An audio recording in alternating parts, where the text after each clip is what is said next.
जय हिंद साथियों, मैं मनीष चौधरी आपका स्वागत करता हूं आपके अपने YouTube channel exam revise Manish पर। तो साथियों, अगर आप ITBP टेट्स में नए नए एनिमल ट्रांसपोर्ट की तैयारी कर रहे हैं तो ये क्लास आपके लिए बहुत ही महत्वपूर्ण रहने वाली है।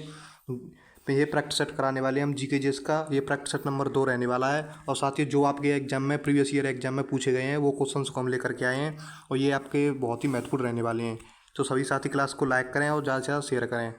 चलिए फ्रेंड्स, क्लास को शुरू करते हैं। वीडियो में आगे बढ़ने से पहले आपसे अनुरोध है, अगर आप चैनल पर पहली बार आएँ तो चैनल को सब्सक्राइब जरूर करें और वीडियो के अंत में कमेंट जरूर करें आपके कितने क्वेश्चन सही हुए हैं। चलिए फ्रेंड्स, देखते हैं। पहला क्वेश्चन दिया है, भारत में पहली बार राष्ट्रीय आपातकाल कब घोषित किया गया था? तो साथियों, भारत में पहली बार जो राष्ट्रीय आपातकाल घोषित किया गया था वो बताना है। ऑप्शन नंबर ए दिया है सन 1962, ऑप्शन नंबर बी दिया है 1966, ऑप्शन नंबर सी 1978 या ऑप्शन नंबर डी 1987। तो साथियों, भारत का जो राष्ट्रीय आपातकाल पहली बार लगा था वो ऑप्शन नंबर ए इसका राइट आंसर हो जाएगा। 1962 में लगा था। जो तत्कालीन प्रधानमंत्री थी इंदिरा गांधी जी, उनके द्वारा लगाया गया था। नेक्स्ट क्वेश्चन, क्वेश्चन नंबर दो दिया है, लाल पांडा कहाँ पाया जाता है? तो साथियों, लाल पांडा बताना है कहाँ पाया जाता है। Option number A Jammu Kashmir, option number B Himachal Pradesh, option number C Sikkim, option number D Goa. तो साथियों, लाल पांडा जो है वो ऑप्शन नंबर सी इसका राइट आंसर है। सिक्किम में पाया जाता है ये लाल panda. Next question, question number 3, Birbal Sahni क्या थे? तो साथियों, बीरबल साहनी बताने वो क्या थे। ए ऑप्शन दिया है प्राणी विज्ञानी, बी दिया है CDRI के संस्थापक, सी दिया है पक्षी विज्ञानी, डी दिया है पुनरावनस्पति विज्ञानी। तो साथियों, बीरबल साहनी जो थे उसका राइट आंसर हो जाएगा ऑप्शन नंबर डी, पुरावनस्पति विज्ञानी थे ये बीरबल साहनी जी। इसको आप ध्यान रखिएगा। Next question, question number 4, Bharat में मानव निर्मित सुरंग किसके बीच है? तो साथियों, भारत में जो बताना है मानव निर्मित जो सुरंग है वो किसके बीच है। ऑप्शन ए दिया है नर्मदा से Tapti, option number B Beas से Sutlej, option number C Betwa से Son, option number D Godavari से कृष्णा। तो साथियों, जो भारत में मानव निर्मित सुरंग है वो ऑप्शन नंबर बी इसका राइट आंसर हो जाएगा। ब्यास से सतलज के बीच में ये दो नदियाँ हैं, इनके बीच में ये सुरंग बनाई गई है। ये आप ध्यान रखिएगा। Next question, question number 5, rayon fibre का निर्माण होता है। तो साथियों, रेयान जो फाइबर है उसका निर्माण कैसे होता है? ऑप्शन ए पेट्रोलियम से, ऑप्शन नंबर बी सेलुलोज से, ऑप्शन नंबर सी लुगदी से, ऑप्शन नंबर डी बांस से। तो साथियों, इसका राइट आंसर हो जाएगा ऑप्शन नंबर बी, सेलुलोज से रेयान फाइबर का निर्माण होता है। नेक्स्ट क्वेश्चन, क्वेश्चन नंबर 6, प्राथमिक क्षेत्र का तात्पर्य है। तो साथियों, प्राथमिक क्षेत्र का तात्पर्य बताना है। ऑप्शन नंबर ए दिया है उद्योग से, ऑप्शन नंबर बी व्यापार से, ऑप्शन नंबर सी कृषि से, ऑप्शन नंबर डी बैंक से। जो प्राथमिक क्षेत्र का जो तात्पर्य है वो ऑप्शन नंबर सी इसका राइट आंसर हो जाएगा। प्राथमिक क्षेत्र जो है वो कृषि से संबंधित होता है। प्राथमिक क्षेत्र, द्वितीय क्षेत्र। तो साथियों, ये ध्यान रखिएगा। Next question, question number 7, question number 7 दिया है, मानव शरीर की किस ग्रंथि को मास्टर ग्रंथि कहा जाता है? ऑप्शन नंबर ए दिया है अग्नाशय, ऑप्शन नंबर बी दिया है अबटू थायराइड, ऑप्शन नंबर सी पीयूषिका, ऑप्शन नंबर डी प्लीहा। तो साथियों, मानव की जो ग्रंथि होती है वो मास्टर ग्रंथि कहा जाता है। उसका राइट आंसर हो जाएगा ऑप्शन नंबर सी, पीयूषिका ग्रंथि को मास्टर ग्रंथि कहा जाता है। ये साथियों ध्यान रखिएगा। Next question, question number 8, question number 8 दिया है, ऐसे बाग बगीचे जिसमें बहता पानी हो के निर्माण की परंपरा की शुरुआत की थी। तो साथियों, ऐसे बाग बगीचे बताने हैं जिसमें बहता हुआ पानी हो, उसका निर्माण किसके द्वारा किया गया था? Option number A Babur, option number B Sher Shah, option number C Akbar या फिर ऑप्शन नंबर डी शाहजहां। तो साथियों, इसका राइट आंसर हो जाएगा ऑप्शन नंबर बी, शेरशाह द्वारा इनका निर्माण कराया गया था। जो बाग बगीचे थे उनमें बहता हुआ पानी था। नेक्स्ट क्वेश्चन, क्वेश्चन नंबर 9, निम्नलिखित में से कौन सी आत्मकथा है? तो साथियों, ये आत्मकथा बतानी है, इनमें से कौन सी है? अकबरनामा, हुमायूंनामा, बादशाहनामा या फिर बाबरनामा। तो साथियों, ऑप्शन नंबर 9 का ये राइट आंसर हो जाएगा। क्वेश्चन नंबर 9 का राइट आंसर हो जाएगा ऑप्शन नंबर डी, बाबरनामा जो है वो एक आत्मकथा है। बाबर की इसमें आत्मकथा के बारे में बताया गया है।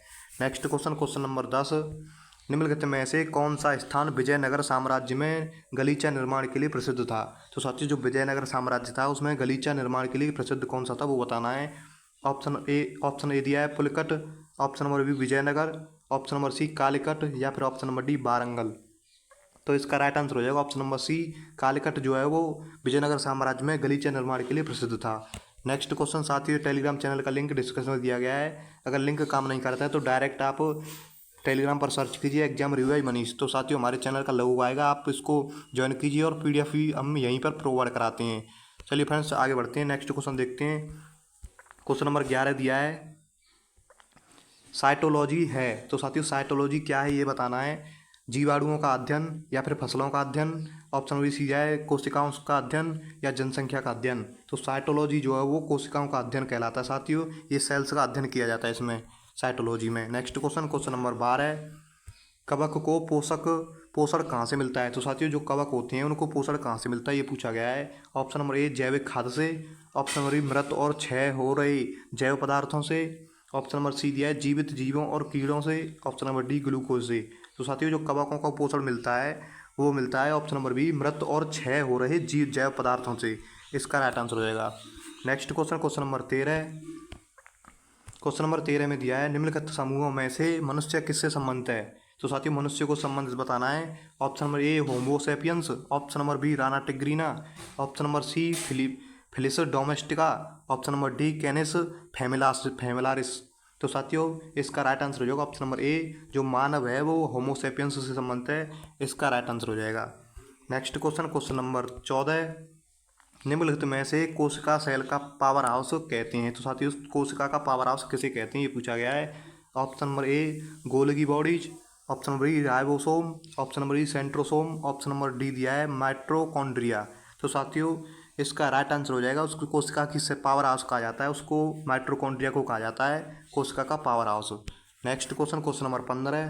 क्वेश्चन नंबर 15 दिया है एफलेसिया एर्नोल्डी है। तो एफलेरेसिया एर्नोल्डी क्या है सब बताना है। सबसे छोटा फूल या फिर सबसे बड़ा फूल, सबसे भारी लकड़ी का पौधा या सबसे हल्की लकड़ी का पौधा। तो साथियों जो एफलेसिया एर्नोल्डी है वो बताना है क्या है। तो इसका राइट आंसर हो जाएगा ऑप्शन नंबर बी, ये सबसे बड़ा फूल है एफलेसिया एर्नोल्डी। तो ये ध्यान रखिएगा। Next question, question number 16। Simon commission के समय भारत का वायसराय कौन था। तो साथियों ये बताना है साइमन कमीशन जब भारत आया था उस समय भारत का वायसराय कौन था। Option number A Lord Willingdon, option number B Lord Irwin, option number C दिया है Lord Mountbatten, option number D Lord Dalhousie. तो साथियों जो साइमन कमीशन भारत आया था उस समय भारत का वायसराय था लॉर्ड इरविन, इसका राइट आंसर हो जाएगा ऑप्शन नंबर बी, ये ध्यान रखिएगा। नेक्स्ट क्वेश्चन, क्वेश्चन नंबर 17 है अशोक ने किसके बाद बौद्ध धर्म को अपनाया। तो साथियों अशोक ने किसके बाद में बौद्ध धर्म को अपनाया था। ऑप्शन नंबर ए दिया है पाटलिपुत्र की लड़ाई, ऑप्शन नंबर बी कलिंग युद्ध, ऑप्शन नंबर सी थानेश्वर की पहली लड़ाई, ऑप्शन नंबर डी दिया है शामगढ़ की लड़ाई। जो अशोक ने बौद्ध धर्म अपनाया था वो अपनाया था कलिंग युद्ध के बाद में, इसका राइट आंसर होगा option number B. Next question, question number 18। भारतीय अशांति का जनक किसे कहते हैं। तो साथियों फादर ऑफ इंडियन अनरेस्ट का जनक पूछा गया है, भारतीय अशांति का जनक। ऑप्शन नंबर ए दिया Mahatma Gandhi, option number B Jayaprakash Narayan, option number C दिया Bal Gangadhar Tilak, option number D Sardar Vallabhbhai Patel. तो साथियों भारतीय अशांति का जनक कहा जाता है वो कहा जाता है बाल गंगाधर तिलक जी को, इसका right answer option number C हो जाएगा। Next question, question number 19। निम्नलिखित महाजनपदों में से किसकी राजधानी चंपा थी। तो साथी जो महाजनपद थे उनमें चंपा राजधानी किसकी थी ये पूछा गया है। Option number A Magadh, option number B Kaushal, option number C दिया है अवंती, ऑप्शन नंबर डी अंग। तो साथियों चंपा जो राजधानी थी वो महाजनपद था, ऑप्शन नंबर डी अंग जो महाजनपद था उसकी राजधानी चंपा थी, ये ध्यान रखिएगा। Next question, question number 20। Sindhu घाटी सभ्यता के किस स्थल पर एक पंक्ति में 6 अन्न भंडार हैं। तो साथियों जो पूछा गया सिंधु घाटी सभ्यता में वो कौन सा स्थल था जहाँ एक ही पंक्ति में 6 अन्न भंडार थे। तो साथियों एक ही पंक्ति में ये 6 अन्न भंडार थे ऐसे करके, ये ध्यान रखना। Option number A Harappa, option number B Lothal, option number C Mohenjodaro, option number D Kalibangan.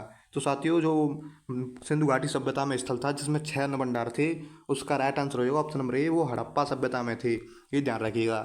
साथियों हमने 20 क्वेश्चंस आपको करा दिए हैं। अगर आपको वीडियो पसंद आई हो तो वीडियो को लाइक कीजिएगा और कमेंट करके बताइए आपके कितने क्वेश्चन सही हुए हैं।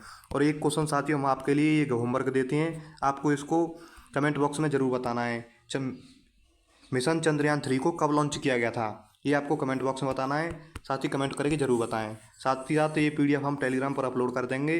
अगर आपने टेलीग्राम ज्वाइन नहीं किया है तो टेलीग्राम का लिंक डिस्क्रिप्शन में दिया गया है, इसे ज्वाइन कीजिए।